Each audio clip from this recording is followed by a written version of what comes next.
Alright, what's going on, guys? So, just a little bit ago, I was at the gym, I was in the sauna, and I got a notification from Treyarch that they had tweeted something. I didn't know that Treyarch was going to be putting out their full patch notes for Season 3 Reloaded, and all of the, weapon balancing, and all the things they're doing to zombies, and there is a lot to talk about, believe me. So, naturally, I bolted out of the sauna to come home and make a Call of Duty Zombies video, and believe me, lads, there is a lot to go over. Treyarch changed the way that virtually every single gun in the game works. A lot of weapon buffs came out, some changes to max zombie health, and even self-revives. So with this new Season 3 Reloaded patch, the game is changing in a pretty fundamental way, but don't worry, guys, I've got you completely covered on everything you need to know. So if you do enjoy today's video, then please make sure to give it a thumbs up. If you guys are new to the channel, remember to subscribe. I wouldn't cut my sauna time just short for anybody, so I love you guys very much. Anyways, we're going to talk about everything that's changing in every pillar of zombies, not only the round-based maps, but also Outbreak, as a ton of additions are being implemented in that mode as well, and even Onslaught. Now, let's start by talking about all of the major changes for Outbreak, because this is primarily what Treyarch is focusing on for this season and the Season 3 Reloaded patch. So on May 20th at 10 p.m. Pacific time, the first of the Outbreak main Easter eggs will be playable and huntable in the game. Now, I do clarify this as first main Easter egg, where if you didn't see my previous video,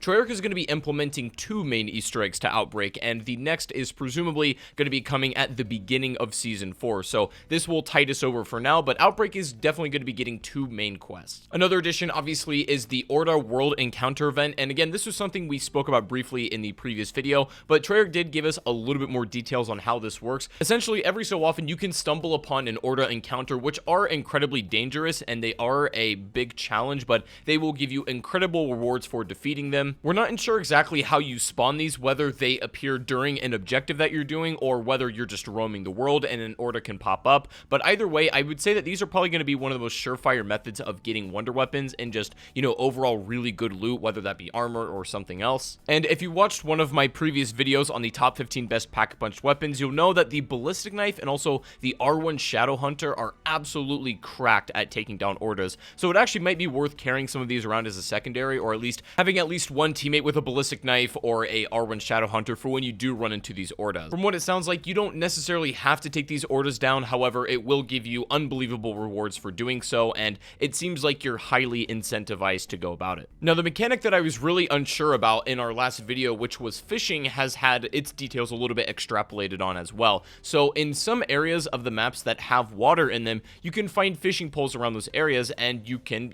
fish for stuff. Some of the items that you can find are like weapons, salvage, armor, potentially even wonder weapons, and also secret items that Treyarch have not disclosed. So there are some things that seem to be only attainable via fishing, and it might actually be, as silly as it is, like a worthwhile endeavor to do while you're playing Outbreak. Fishing in zombies is like a weird and wacky concept, but to be honest with you, I'm about it. I feel like Outbreak shines most when it embraces its silliness. And of course, as always, with all new seasons and mid-updates, there are new intel documents, audio logs, radio transmissions, and artifacts to discover as well. Now, let's get into some of the gameplay tuning that they've made in zombies and some of the real, super substantial changes. Now, they have basically tuned the Tempest to reduced chest weak point health and mitigate damage. The wording on this one is kind of weird, but it sounds like they essentially made the Tempest take slightly less incoming damage when hitting their weak point, which honestly isn't a huge deal. Tempests aren't that bad to handle, especially because there's a better way to deal with them, just using a ray gun or a ray K to instantly shoot off their head. They're pretty simple to deal with, but the wording on that changes a little bit strange. Now, as far as Krasny or Panzer Soldats go, they made the jetpack require less damage to destroy. So the jetpack is huge. That's one of the easiest ways to take those down quickly, and now you have to put out less damage to actually destroy those, which is good. Got a little bit of a nerf there. I think it was well needed because Panzers were by far the strongest boss enemy in this game so far. They haven't appeared in a round-based map, but if they did, I feel like they would be a major threat. Also, the number of Tempest spawning in the Duga site on Outbreak has been reduced as well. They've changed some of the exploits where you could glitch out of the map. The new Red Fury crystals, which can be found around the maps in Outbreak that give you rewards after destroying all of them, has had its timer increased, which is pretty good because those are actually kind of hard to do if you don't know exactly where all the crystals are, so it should be a little bit easier to get the rewards. They've also addressed an issue where the Demented Echo's health would continue to scale with progressing regions. So before we unpack all of the really big changes for weapon tuning and also just general gameplay balance, let's quickly talk about Onslaught changes and also Cranked 2. So this is a new mode that's coming to both Firebase Z and D Machine, and potentially even the next round-based map after it comes out, but Cranked 2 can be played on Firebase Z and D Machine and works a little bit differently. So they say all mystery box locations are active active. Mystery box now features action movie inspired weapons and support. Frequency of support in the mystery box is increased. All players start with a knife. You basically cannot use the crafting table, wall buys, and main quests are disabled, but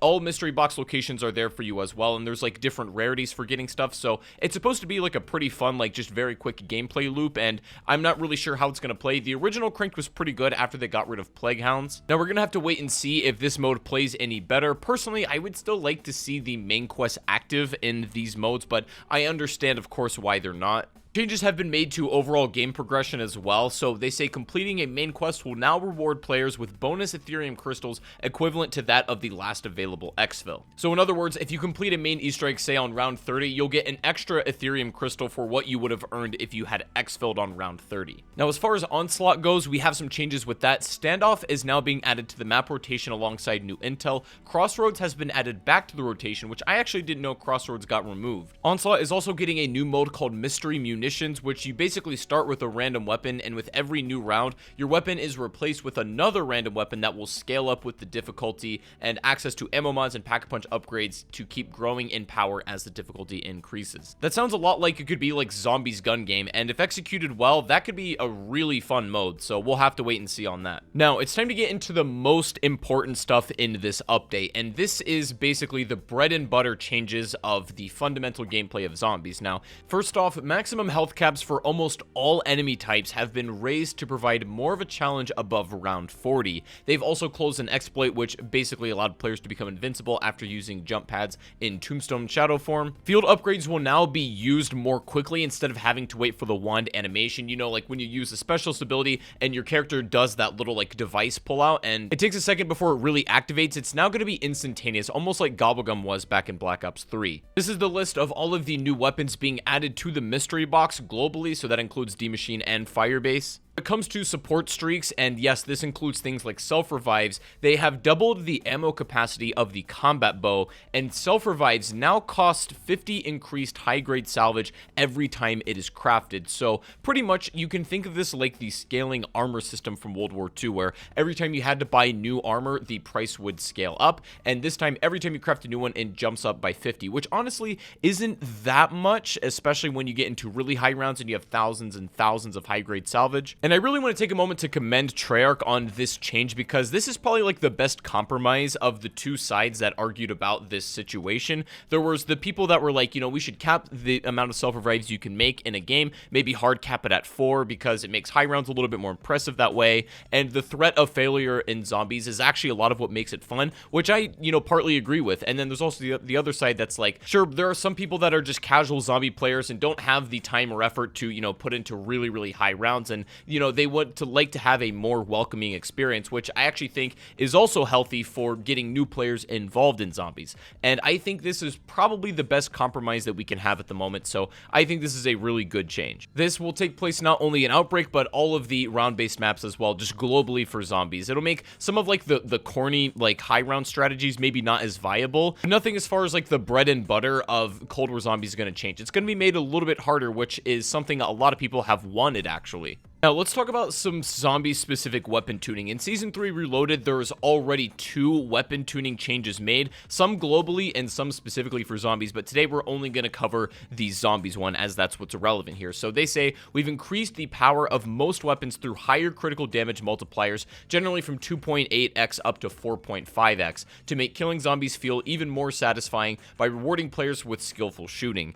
With this zombie-specific weapon tuning is to make a more variety of weapons significantly more viable in all modes. That includes Onslaught and also Outbreak. So I'm going to spare you the really nitty-gritty details of each individual weapon and summarize it by saying, for the most part, all of the assault rifles have had their critical damage multipliers increased from 2.8 to either 4.2x or 4.5. That's depending on the weapon, obviously, but many of them have also just had their max damage completely increased on its base level. Important to note that this change, not only just for assault rifles, but globally, is going to make headshots even that much more valuable. I mean, there's already a pretty heavy emphasis on shooting for the head in Cold War Zombies, but now that's going to be made even more apparent with the increased health that regular zombies have, and then the increased multipliers that headshots get across the board. SMGs are pretty much the same story, having their critical damage multiplier increased from 2.8 to about 3.8. I will note, however, the PPSH actually got the biggest buff out of all the SMGs. It increased from 2.8 to 4.2, increased the max damage from 59 to 66,